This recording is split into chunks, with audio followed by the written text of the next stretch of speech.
এ Prima দাঁড়াও। কি হয়েছে? আমার মানিব্যাগ থেকে 500 টাকা হারাই গেছে, পাইতেছি না, তাড়াতাড়ি খুঁজো তো, দেখো তো এখানে আছে কিনা। আরে আমার টাকাটা কোন চুরের আরে বাপ? গালাগালি করতেছো কেন? ভালো করে খুঁজে দেখো, পাইবা। কোন চুরের বাচ্চা আমার এইভাবে গালাগালি করতেছো কেন?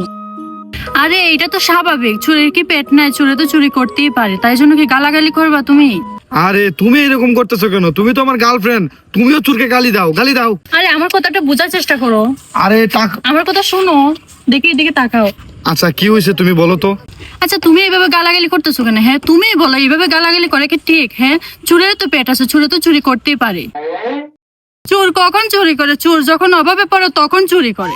আরে তুমি কম কথা বলো, ও আচ্ছা চুরের ঘরে। এই, তুমি কিন্তু এখন বেশি বেশি করতেছো, আমি কিন্তু সম্পর্ক শেষ করে দিব। আজও তুমি কেন সম্পর্ক নষ্ট করে দিবা?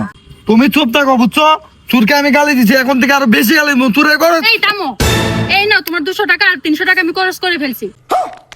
এটা এটা আমি কোন চুরির সাথে প্রেম করলাম রে।